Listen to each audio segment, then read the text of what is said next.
Welcome back. Now, is the water crisis in the country another disaster waiting to happen? While the quality of South Africa's water has come under intense scrutiny following the outbreak of cholera that has so far claimed 32 lives.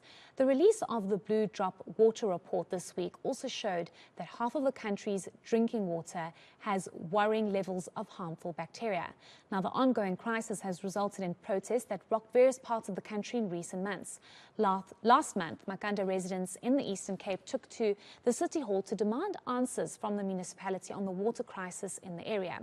Let's get more details now on these water-related protests. We're joined by Kevin Allan, who's the Managing Director for Municipal IQ. Thank you so much for your time, Kevin. We do appreciate it.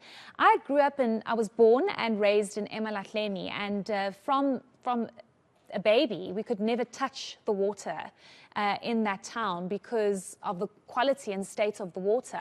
And I believe today it's probably still the very same situation. You look at what's happening in Hammanskraal. I mentioned Makanda residents in the Eastern Cape. How serious is the water crisis? How much is it being, is it the issue that people protest for and what municipalities are unable to solve? Good evening, Heidi, and to your viewers. Well, I think the water crisis is very serious. I think a good example of it is what's been happening, as you point out, in Hammanskraal, in Tshwane, where we're having a completely avoidable cholera outbreak, which should never happen in our capital city. I think most of your viewers would agree with me there. The other thing that you mentioned is that more than 50% in the Blue Drop report, which is the report on water quality and water-related issues, just taking the pulse of those issues by the Department of Water and Sanitation, DWIS. Now, more than 50% of municipalities were not able to deliver what we would call acceptably clean drinking water. And this is up from 10% 10 years ago. So in other words, only 10% were unable to deliver clean water 10 years ago. Now more than 50% are unable to deliver clean water. Now this fact was pointed out by Dr. Sean Phillips, the Director General of the department. He's worried about it. We should definitely be worried about it as well. Certainly, and I want to speak about the state of our municipalities because that obviously has a direct impact. We constantly hear from the Auditor General about the audits that these various municipalities have, and we do know that 45% of municipalities have received poor audit outcomes. Now that obviously has a direct impact in the kind of service that these municipalities offer to communities, the most vulnerable. I mean, basic human rights such as water and electricity cannot be delivered because of the state of our municipalities. How do we link the two? When the municipality does not receive a good audit, do we see that trickling into communities not, for example, being able to have clean, safe drinking water?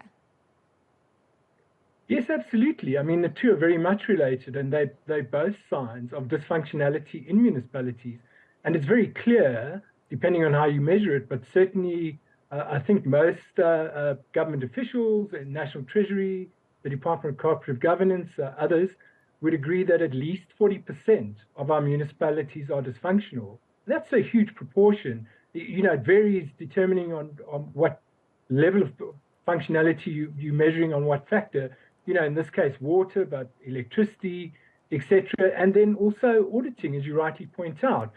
And these are all alarm bells running off. Going off about the perilous state of our municipalities. Municipalities are in a state of decline, and these are both indicators of that. You know, I keep saying I cannot understand how we are having so many deaths linked to cholera in 2023, how people who have not had water or safe, clean drinking water for almost 2 decades in Hammanskraal are now dying of cholera. And I'm wondering what your response is to what the president had to say this week when he went to Hammanskraal and he spoke to the residents there and he said, please rather boil your water before drinking it. And the community said, with what electricity? We don't have electricity and we don't have water. Yes, very good point. So just we mentioned protests earlier. So Municipal IQ monitors service delivery protests at a local level very closely. And we found over the last 6 months that the key cause, the main driver of protests is electricity directly, and then indirectly water, most of it related to load shedding. In other words, load shedding happens, water conks out, you can't get clean water in your taps. And, you know, that's a problem for all of us. I mean, currently in my suburb, and, you know, I live in a good suburb, we're going through our 3rd day of low water levels or no water. We've had no water in the last 24 hours. This is just so commonplace. For poorer people, it's not only you know, uncomfortable, it's a disaster. And you know, people are absolutely right, and you can sense the frustration. It's easy to say boil your water, but actually you don't have electricity, you don't have clean water, increasingly you don't have anything. You don't have passable roads, and in Hammanskraal this is coming to boiling point. And you know, there's no doubt that failing infrastructure, failing service delivery is very much the driving cause of protests, and primarily over the last 6 months, load shedding and electricity generally, and water. Certainly. Kevin, I've run out of time, but I just want to ask you one last question. Are you able to give a percentage of the increase of protests that we are seeing linked to water and electricity? Have you been able to determine, let's say, in the last 6 months, because we've had serious rolling blackouts in the last 6 months, possibly even longer, and now with this water crisis, are we seeing more and more people taking to the streets and expressing their frustration in protest? I can't say the percentage offhand. We do have that percentage. I just don't have it off the top of my head.